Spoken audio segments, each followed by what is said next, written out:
Okay. It's just who I am, okay? Sorry. No, it's all good. Okay. All right. She knows. I told him. Okay. Okay. And looks good here. All right. And all right. No, we don't clap it because. There. Good. All right. It's nice. Not a lot. It looks like Good. How's this No. sound? Can I see it? 5. Oh, Maybe okay. a little lower, but these are all the notes from the talks we've had. Oh, okay. I was keeping track. Oh, I know you were writing. Good.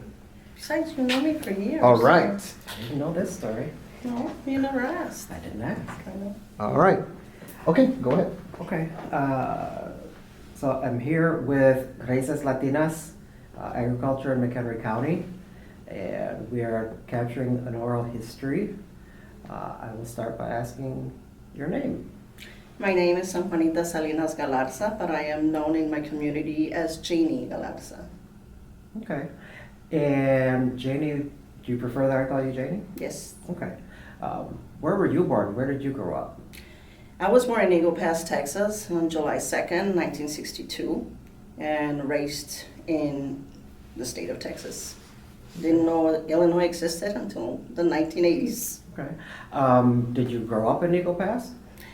My parents were migrant farm workers, so they moved us around a lot. So I lived in Eagle Pass. I lived in another town called Crystal City, and we ended up relocating and staying in Uvalde, Texas. Okay. Do you remember how many years you lived in Eagle Pass? I know I went to preschool, kindergarten, possibly first grade. Okay. And then you moved to Uvalde.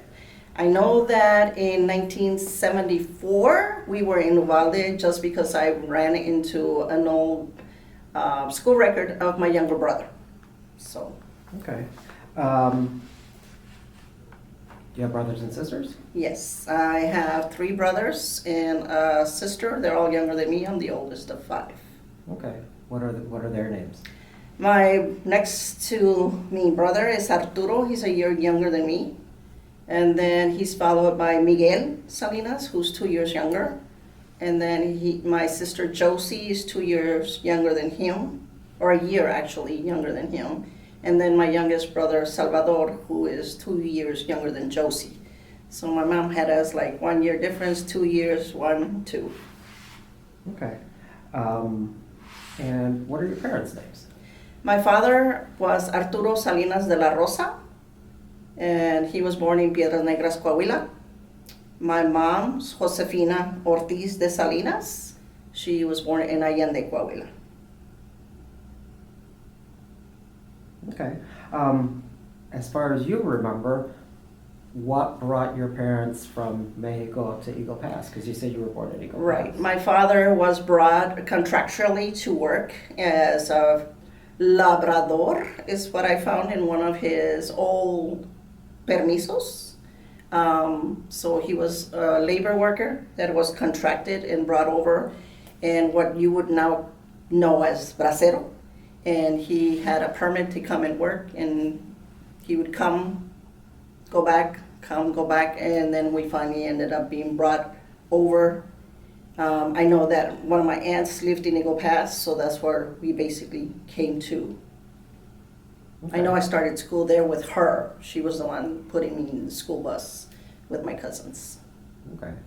From what you know, how many years did your dad spend as a bracero before they decided to stay permanently? Don't really know how many years. All I remember is by the time we were in school, he was already in the United States staying. Okay. Okay. So your dad was always in agriculture. He told us he used to also work cleaning fields for fires, to stop fires, but he mostly did camp. You know, he would take care of vegetables, clean the weeds. There was a lot of betabel, he used to say, and cabbage, Okay. and other vegetables. But when we started working, he stopped going away. I remember that. We all would work on the weekends. outside Uvalde or Cotula or Pearsall, which are all small little towns around our hometown where we were at. And we would go pack onions, spinach, zanahoria, carrots, pickles. The one thing that I do remember us hating was the onions, because with the heat, it was making us cry. We were always crying there, so. Can you tell me more about what that was like to be a It- migrant? But actually, it sounds like it was the whole family. The whole family did worked. it on the weekends. My father always felt like school was the most important thing, so he never took us out of school. It was just for the summers. The summers, we would work during the weekends in town, and in the summers, he would pack up everything that we could pack up in our small car, board up the house con láminas or wood, madera, and just we would take off where he heard there was work, and we had no idea where we were going. And at an early age, I had to learn to interpret my father back and forth as he spoke in English and Spanish with the owners of wherever we were going to get hired. And we basically just took off. We had no idea where we were going, where we were going to end. So it was all by word of mouth. People would tell him, or cousins would tell him that somebody in such town was hiring. So I know we ended up in Colorado, Oklahoma, maybe not Colorado, that's too far. I know Oregon for sure, Niza, Oregon, because that's where my youngest brother was born. So that's how far we went. He was born in Oregon. Oregon. Nissan, Oregon. Yeah. Okay.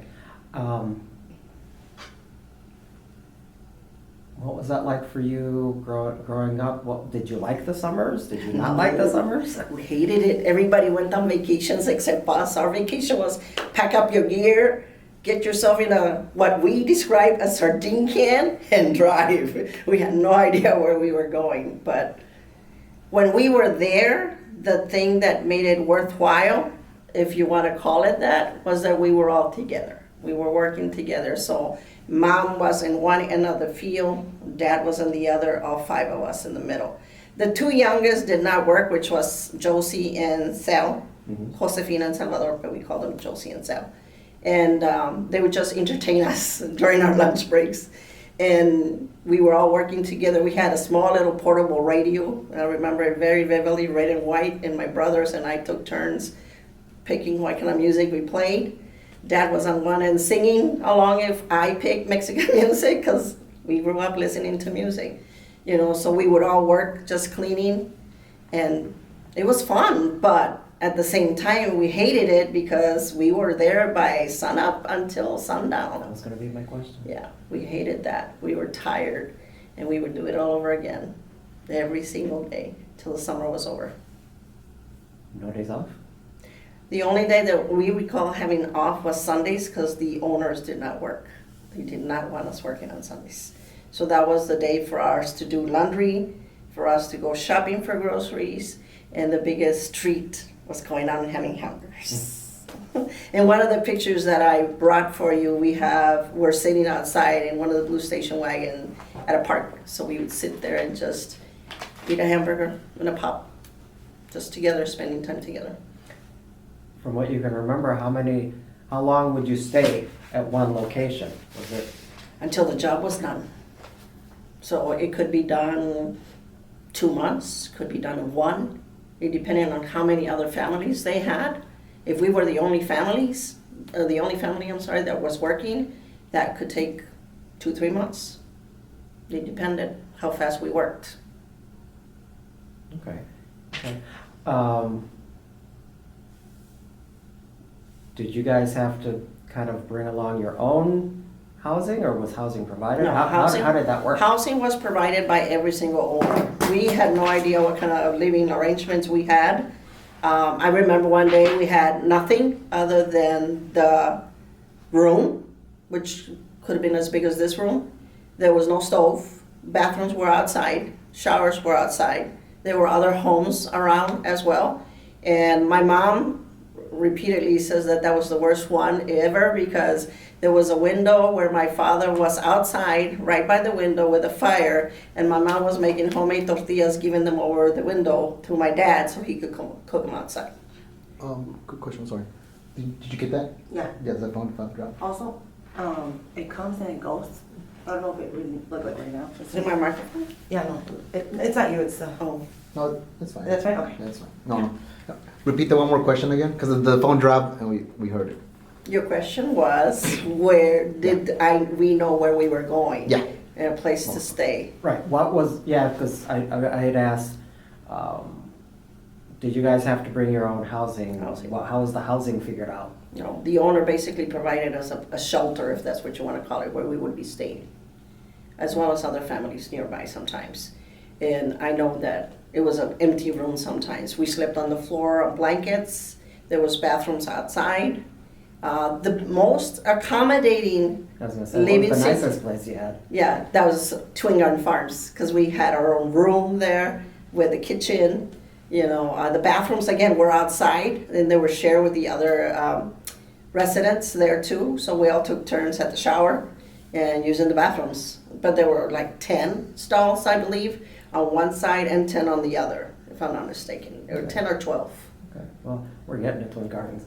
We'll get there. I know. But that was the most best accommodations that we ever had. Okay. That was back in the 80s.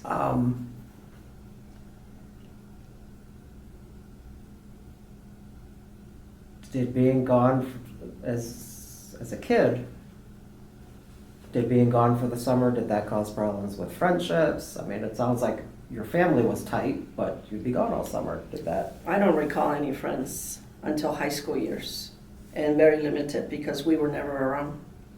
We were never around. Weekends when everybody's out playing, we were working. You know, and we could be without other kids out there that were in the same neighborhood and whatnot, but I don't think we ever established real friendships until we were older. Because I remember a couple of my brothers still hang around with some of their friends from school. Okay. Because I know you have a strong connection to Uvalde. Mhm. But at the time, did you guys really have roots in the community if you were? No, not when we were young. That happened after when we were in high school. And we started making friends and driving and going places. So we became a little bit more independent from our parents. So we were able to travel or get out of the house. Okay. If I hadn't gotten a driver's license, I probably wouldn't have gone anywhere with any of my friends. Okay.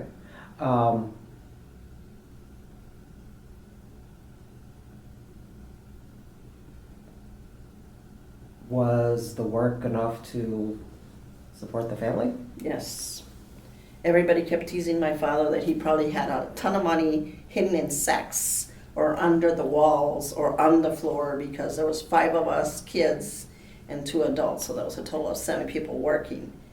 Of course, nobody got paid a lot back then, so no, there was never money. My father was finally able to buy a home after I got married in the 80s, and I think he was able to buy a much better vehicle in 85. So it was always used vehicles that were always breaking down. Okay. Yeah, and why don't you start by telling me how did, because I think you told me before, Uvalde is near the border. It's an hour away Okay. from Piedras Negras, the river, and an hour away from San Antonio, so in between. So how did you get to Harvard, Illinois? You went from one end of the country to the other. Yeah. We have a cousin, or actually an uncle and an aunt, the ones that I was living with in Eagle Pass when I was younger. Her husband worked for H&E Sud Farm here in Harvard, and he was always telling my aunt, and my aunt was always telling my dad, you know, and when I became a junior, I started working full-time, so I was supporting my family by working 2 jobs, part-time while working during school hours, and then on the weekends, I used to work as a cashier at a local store. And I did it for 5 years. So my parents stopped leaving when I got a full-time job. And when my aunt was telling my father about the job and how it was work and all of us could work, I told my father, hey, why don't we do that? It's not really fair that I'm the only one working full-time and you go on the weekends and the kids or the siblings didn't want to do that anymore. My brother Art ended up going to school, to college, and then he joined the Marines, so he left the family for a bit. So my father took me up on it and came. My sister actually ended up getting really angry at me because we came to Illinois and she had to work and she was still in school at that time, so she actually attended Harvard High School for I think 1 year. She finished. She didn't finish here. She ended up finishing in Uvalde, but she did have to go a couple of months to school and she hated it. She hated it. So we came to Illinois in 1984 and I got married in 85 and I stayed. Okay. I gotta ask, is this the decision to move up to Harvard? Was that talked about, or was it like a summer where one day your dad said, okay, we're moving, pack everything up? We talked about it because I know my aunt was always talking to my dad about it before I said something. I mean, I started working when I was a junior, so I worked 2 jobs in 1984. I graduated in 81, so we were still there 3 years before we left to Harvard, and then I stayed in 85. Okay, and I think you had said at one point your dad, when you were started working full-time, your dad stopped migrating, or was he still No, they migrating? came and they went every year until 1992 possibly, or 94 maybe. They stopped coming. Mainly because the other kids didn't want to come anymore. The siblings. My brother Art got married. My brother Mike got married. My brother Sal. So the only one that was in the house with them was my sister Josie. So what was the point? And number one, he hated the drive over here. He was scared of driving with all those semis on the interstate. So we were always the ones driving. He would drive in the small towns and we would always take over when we ended up in the interstates. Okay. What was your first impression of Twin Gardens? We were not welcomed. Everybody there was mostly families from Laredo, Texas, and Durango. We were the only ones that came from Uvalde, town they never heard of. You know, Laredo is further down south, so that was more like towards the border. And I know we were picked on, especially me, a lot, because I was old and very naive. Then I met the man that I married, Felipe. He was from Durango, so he had family here. He came to Harvard when he was 18, but most of his siblings were there before him, so he had sisters and brothers, you know, so most of his family was there except for his parents, and I think 2 or 3 younger brothers and sisters. So I wasn't very welcomed, but they did notice us right away. We were hardworking. The labor was very different because they used machinery. We were not used to machinery. We did a lot of things with our hands and the hose that we would clean the weeds off or pick them with our hands bending over. And here the company had like machinery where you sat down and a tractor pulled you and there was like 5 women or 6 and we were planting plants. And we right away got into, okay, this is easy. We got it. You know, so the owners there really liked us. They asked if we knew of any other families that would like to come with us. So I ended up asking a girl that I had met at one of my jobs with her family, and she came over and her family came. They liked it too, but they only came for like 2 years and then they stopped. Okay, and So it was different. just so that I'm clear, initially the family came up to Twin Gardens, but your parents and siblings kept going back down to Uvalde. You were the only one that kind of stayed. I'm the only one that stayed, and only because I got married, or else I wouldn't have stayed. Why not? I wanted to go back home. I always wanted to go back home. I thought when him and I got married, we discussed, you know, the possibility of us moving down there. But his excuse was, where would I work? This is what I know. This is the only kind of job I am familiar with.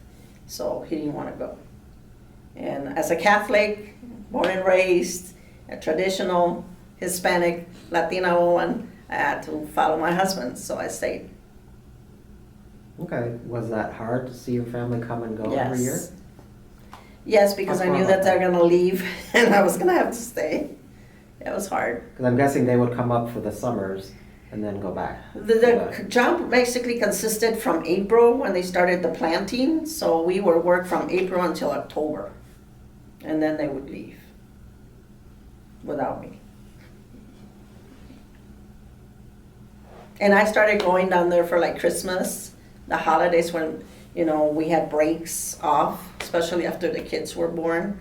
I would take them down there and we would spend the Christmas with them, Thanksgiving with them, or Easter, depending on whether or not we had money to go, because it's a long drive, but we would go.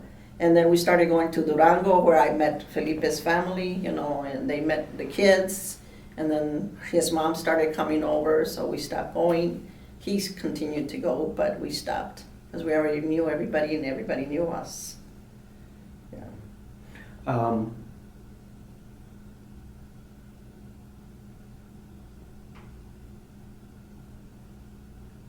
Now, did you live at Twin Gardens? Yes. Do you remember how long you lived at Twin Gardens? Yes, from 1984 to 1988. 4 years. What type of work would you do from October to April? We had frozen foods that they packed inside. They were mostly vegetables that were shipped from other areas, and it was packed. But sometimes this job became scarce, so those of us that could go and file for unemployment, we were allowed to do that, so I was one of them. I did work for True Value Company one winter time, just for like a month or two before work started. But that was the only job that I had in town, working as an assembler. And then they put me in shipping because they knew I was bilingual and I knew computer skills. So they moved me. What was it like living at Twin Gardens? It was quiet. The families were all related to each other, because they stayed. Most of them from Laredo had family members there, sisters, brothers, cuñadas, etc.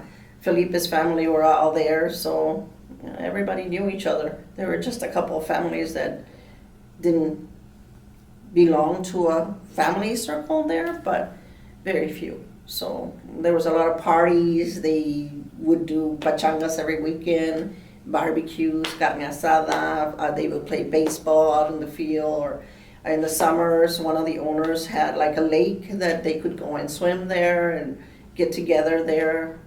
So Easter, for example, they would do that. And they would allow the employees to go do that as long as they stayed away from the residential premises. Pause. Mhm. Like something cut off. I don't know if it's the audio or the video. I heard it. Right as soon as you said the last word? Yeah, Cut. I heard. Ding.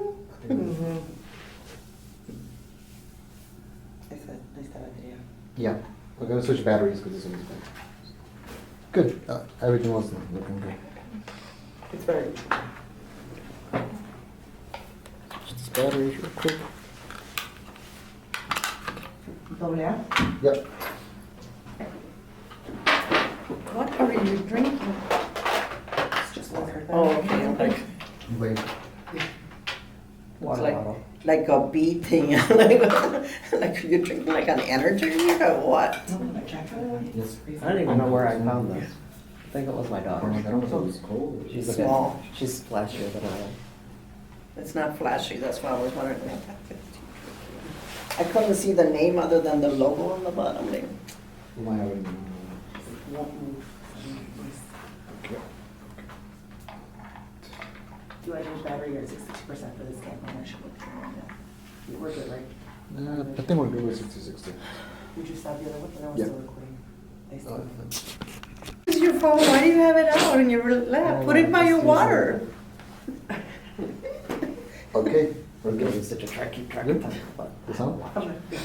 All right, okay, let's continue. yeah, we're talking about living at Twin Gardens. And during the season, what was a typical day like? If there was such a thing. Oh yeah, there was. Up by 4, so we can make I could make our lunches, and we had to be ready by 5, if not sooner, right by the bus that would pick us up and drive us to the field where we were going to be working at. And then we would get into the tractor that would pull us and we would plant. Unless they didn't have any plan for us to do, we would go and clean a field. But mostly everything consisted of us planting. Broccoli, cabbage, mostly. And the corn came later, but it was different. And that was the ending of the season where the corn would get packed, by us. So that was towards the end. But mostly in the beginning, it was mostly planting every day. Get up, go plant, come back home about 5, go get showered, fix dinner, get ready for bed, do it all over again. The only days we rested, Fridays we had half a day or Saturdays. No, actually it was Friday, because we ended up going to the bank and cashing our checks. So Saturday we worked, Sundays we were off, because that's when we did our laundry and grocery shopping. And we started all over again Monday. There were no holidays there at all. No. And you had mentioned being Catholic. Were you able to have a religious life while at Twin Gardens? What was Sundays like? Sundays we went to church, if my husband wanted to and would take me. I wasn't allowed to have a second car.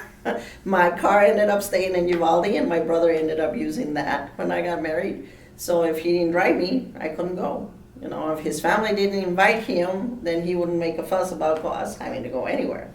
So no, there wasn't a lot of going outs, other than whenever somebody was being baptized or there was a quinceañera or there was a wedding, but that was it. Those were the only parties and going outs that we had. I think I went out more with him when I was dating him to a movie versus after I got married. Everything changed. Yeah. Okay. I'm curious, was there anything similar or different between your experience farming in Uvalde and your experience farming at Twin Gardens? Were there any similarities, any differences? To me, everything was different. We were no longer working together all the time. Mostly the women were in the machines, and sometimes the men would be taken to other fields if there wasn't a lot of work for them. Sometimes my dad and my 2 brothers that came to Illinois with me or with us were picking rocks at other fields, cleaning the fields, just making sure that there was no big rocks or boulders for the tractor to dig into and break any parts. So there were different things. My mom and I were mostly together and my sister alone sometimes. Sometimes they were right there with us, sometimes not. So that was a big difference. From when we were little, we were always together. We never separated. And the work was very different. Now it's all machinery versus what we used to do. Granted, you didn't get tired of walking too much, but you definitely got tired of sitting such long hours in the same position, How did you respond to snow? I liked Growing up it. in Texas. I had it. We actually had one year where we went. I remember going to my grandma's 50th wedding anniversary, and we all dressed up, all nietas, and we were all part of her ensemble there, damas, whatever. And we were in Allende, and we had an ice storm. So coming back was very slippery on the drive. And the next morning, we made it home to Uvalde, but the next morning we had snow. It wasn't a lot, but we did have some snow. That was the only year I remember in Uvalde. But I liked it over here because the sun glistens on the snow and it looks like magic dust. It was beautiful. The trees were filled with it. But then when I moved and bought my own house and I had to clean my own driveway, that was no fun anymore. Because you do it every time it snows. It was heavy. It was hard. But it doesn't last long, so it was different. I liked it because the seasons are different here. You get beautiful summers, you get beautiful springs, and then you get fall while the colors change, and then you get snow.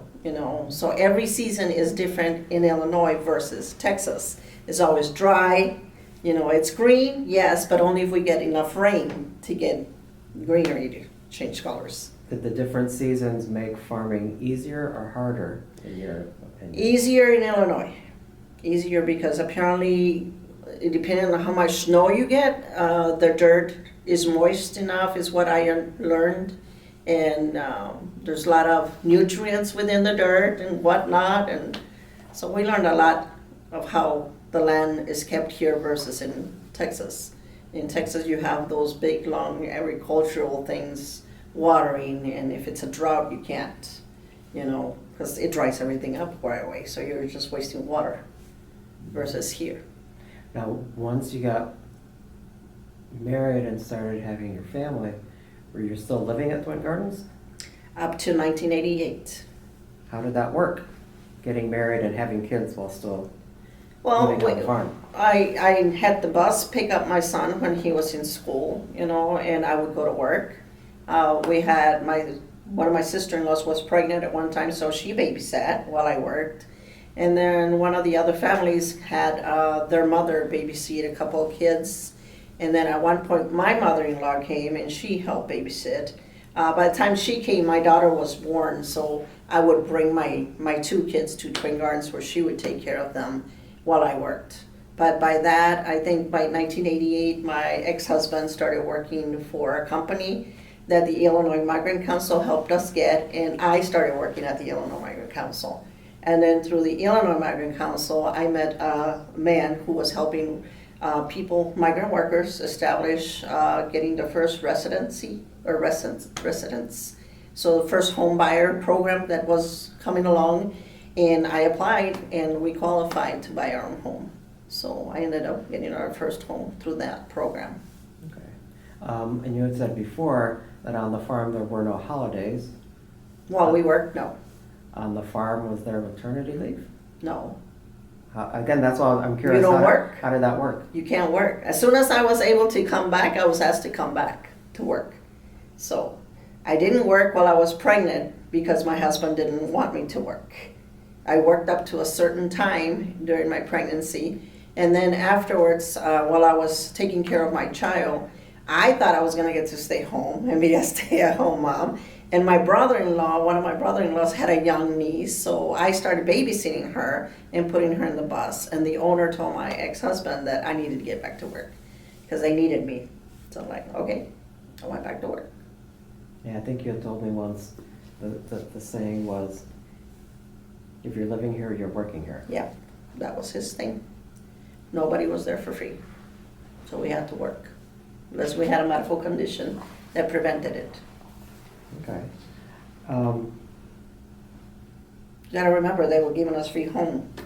Housing was free, so we didn't pay anything. No bills, no water, no rents. Okay. Why did you stay in Harvard so long? Why not? I like Harvard. It reminded me of Uvalde. It's a small little town that I mentioned to you. If you Google it, it's just one main street going down through the whole town. The same thing with Harvard. And there's a lot of country. I like the country. All of his family was here. My aunt lived here. That was the only family I had. And then years later, an uncle came that I found out is on my mom's side, lives actually in Zion, Illinois, which is like 45 minutes away. So 2 family members were in the area. But that's where my husband wanted to stay, so I had no choice. Tell me about the bodega. A bodega is just a warehouse where apparently they stored the tractors, the machinery. And one of the co-workers that worked there, his name used to be Don Rey. Delfo did the decorations. He was another co-worker that worked there. And Don Chuy Reyes was the man that suggested to my ex, hey, you guys don't have to buy anything or rent a hall to get married. Let's just do it at the bodega. And they asked the owner for permission. My wedding was actually the first wedding in a bodega there. And they cleared it all up and they decorated it. He did the decorations with paper mache flowers and strings and just little flowers here and there and stringers. So he decorated it and we had our wedding there. And I brought you pictures of what we did. From what you can remember, was there a lot of interaction between the families at Twin Garden and Harvard? Was there a lot Outside people? No, definitely not. You got to remember that in those years, Mexican families were looked as different, bad, and we were being discriminated upon because everything that happened wrong in Harvard, it was always the Mexicans' fault. Even the church members didn't want us in church because we were loud. Our music was too loud. So no, we were not welcome. I think I told you that in Illinois was my first experience with discrimination. Because in Texas, everybody waved at you, everybody said hello to you, yes ma'am, yes sir. And when I came and walked in the mall with my cousins, Cherry, Veo Mall, everybody was looking at us like, who the heck are these people? Because we were talking in English and Spanish. And then they started asking, where'd you learn English so well? You know, so there was always weird questions being asked as to what's your favorite food and what are your favorite holidays and what language do you dream in? And like, I don't pay attention to what I'm dreaming, you know. So just weird questions, but we were always looked at as not welcomed, especially because we weren't leaving. We decided to stay, a lot of families. So when we were looking for a home, I know we were being discriminated because I had a child and everybody was turning us down in purchasing a home or renting a home because they felt we were a liability. Number one, he's probably a drinker, you guys are loud, you guys are gonna have parties, you have a child, you know, so we were turned down. So my husband ended up buying one of the trailer parks across from McDonald's back then. And that's where I came to live, you know, for a bit until we purchased our home. Okay. Where's your family now? They're still in Uvalde, Texas. My siblings, my mom and dad have both passed away, but my brothers and my sister are still there. Okay. And remind me, how many kids did you wind up having? Only two. Two? I only wanted two. Okay. Are they still in the area? My daughter is married and she lives in Woodstock with her husband and her two daughters, and my son resides with me along with his son. Okay. So you did set down some roots. Now you've got, you know, it started with you and now you've got Two kids. kids and grandkids. And grandkids. My roots basically were not desired that way, but that's how life threw a curveball at me, if you want to put it that way. As I stated, I stayed here because I got married and I had to stay by my husband. Then my kids didn't want to go to Texas anymore. They had friends here, you know, and now I'm divorced, so my plan is to move to Texas. That has still been my dream, to go back home and not in a coffin. I want to go live there. I want to go retire and live there, yes. So that's my plan. It's still my dream. Okay. So you haven't been in agriculture for almost 40 years. Since 1988.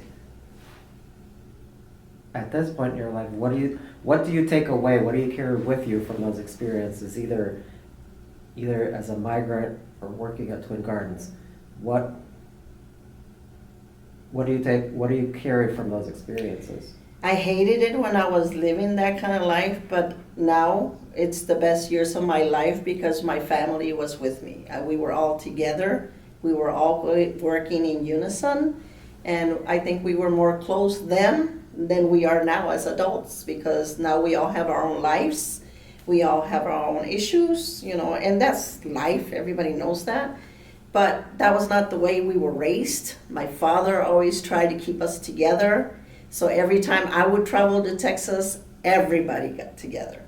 Now that I've been going there, even though we cannot all come together at once, I make it a habit to go visit every single one, including my friends. I get them together, we go and have coffee, we go to the movies, we go have lunch, but out of the 5 days that I go and spend in Texas, I make sure I'm seeing somebody every single day. That's something my parents instilled in us, or at least my father. So I guess what I want to say is, from my migrant years, the fact is that it doesn't matter where I come from, is who I've adapted to be, and how I maintain my roots still within me. Because my father and my mother were very hardworking people. I have learned to do that, and I have moved from being a farm worker to being a factory worker, to being a secretary, to being an assistant for a law firm, to being a social worker, so I've moved up the ladder, and I have been able to have 2 homes, not just one. Actually, now I own another one. But, it's just not to forget that who you were doesn't define who you have to be or have to be stuck being, because you can always have that dream and make it come true. My parents were only able to afford to work in the kind of work that they had. It wasn't a bad, option, but it made me work hard at what I wanted, and it made me hold on to the dream that I wanted something better, even more stronger. So my father's roots and my mother's roots are where are still instilled me as a migrant farmer. Do I want that life again? No. Would I go back to it again if I had to? Yes, because it's very honorable work. There's nothing wrong with starting in the bottom and going up. You should never be ashamed of who you were, and because that always leads you to where you're at now. You're successful because of the things that life taught you. And I know my father taught us how to be hard workers and to appreciate every single cent that we earned with the sweat of our foreheads. There was a lot of cold nights, a lot of days that we were wet working in the field because we worked in the rain. If it rained a lot, we'd stop. But a lot of times when we were cutting la espiga, which is the sugar cane, the little top piece, I can't think of the English word for it, but we would cut it. There were snakes underneath the ground that were sleeping, and they were full of frogs because there was a lot of frogs. Because again, there's dampness underneath the caña or the sugar cane, and there were big freaking snakes down there that you would just see them running around. Nobody ever got bitten except for our dog. Our dog got bitten for not leaving one alone, but he learned his lesson. He did live. He didn't die. But those kind of things, I think, taught us to be more, at least me, observant about my surroundings, where I'm at, and where I want to be, and where I see myself getting to in life because of all the things that we experience with them. Okay. As we finish up, is there an aspect of your story that I haven't been able to bring out? Be it about your parents or your siblings. I just want to give you kind of an open-ended opportunity. Is there anything I missed that you would want to make sure is brought out as part of your story? Or if I've done my job? I think my parents were raised the same way that they raised us. They were all farm workers. My grandparents did, on my mom's side, at least, they planted vegetables. They were albañiles, which means they would make their own bricks. I know that my father's father was a construction worker, but he was killed while working. So my grandma on his side was a widow, and she ended up remarrying someone. So she raised her kids as much as she could, but they were all raised in poverty, okay? That was the way that my parents raised us. And I know that when I bought my first home, my father told me, why are you ambitious? Why do you want a home with 2 bedrooms? You don't need that. Okay, so my father's mentality was, as long as you have a roof and somewhere to cook, you're fine. You don't need a big luxury home.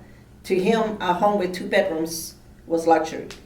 And I had to tell him that in Illinois, it was a law that if I had 2 children, a female and a male, each had to have their own room as they grew up because they needed their privacy. And that was the only way he accepted the fact that I wanted a home. Okay. So that was something that I had to teach my parents. It's not bad to want a home. We always rented homes. We were always being told, okay, your lease is up, I'm gonna do something with the house or whatnot, you had to move. So we were always moving. I did not want the same lifestyle for my children. I wanted better than what I had. Not because it was bad, because it wasn't, but I knew I could have better. So I make sure that I was able to keep moving forward by going part-time to school here and there and finishing my degree and being able to get better jobs and provide my kids with what they needed. Is it safe to assume were your kids ever interested in agriculture? No. No? No, definitely not. My son works at a factory, which is where his father worked. My daughter has hopped around different jobs, and right now she's doing something she likes part-time, and she has a different job that pays her good, you know, but it's not where she wants to be. She's a mom now as well, so things change. I knew for a fact that I wanted to get an education, and I was gonna go for it and work at it. I wasn't allowed to go to school while I was growing up by my father because they needed me at home. As I stated, I was the one that was translating back and forth for my dad, so I became his right hand. I then became my mom's right hand, you know, so I had many hats when I was growing up, being the oldest of 5 and being the one that they knew they could trust and being upfront with them and telling them what was being done or needed or said. So I had to put myself last. And that was one of the things that I learned to do even after I left. Always put yourself last, but don't ever forget about yourself. Okay. Well, I do want to thank you for sharing your story. You're welcome. You know, we will follow up and keep you informed on the process of and the progress Mhm. of the project. You were the first, but you won't be the last. I am the first, but I will not be the last. You're the first person that I've interviewed. Oh, okay. You know, you're the first person that we've That's done fine. a full interview on. I've got a couple of others scheduled. I hope so. I hope so. Okay. I think it's important that people in the community know about our stories and why we decided to stay in Harvard, for example, for me. I don't know where they're all coming from, but there's reasons for us sticking in Harvard. What was that reason? I just told you, it reminded me of my home. That's my reason. So I'm stuck here for now, but once I can leave, I'll be gone. I'll always remember Harvard, because if I hadn't come to Harvard, I wouldn't be the woman that I am now. Okay? So there was a reason for me to come and establish roots in Harvard. I became very involved in my community, and as I told you earlier, there was a lot of racial and discrimination issues, and the mayor called for us to help, and I stepped up, and I helped. They needed people to run for school board, as you well know. I ran, I stepped up for that. So for me, I think I planted a seed for other Latinos in the community to get involved with their towns, because this is where they chose to stay. Just because we stay doesn't mean we stay hidden. Be known. You have a story. It's important that people get to know who you are and why you ended up here. Okay. Thank you. Oh. Good. All right, let's cut.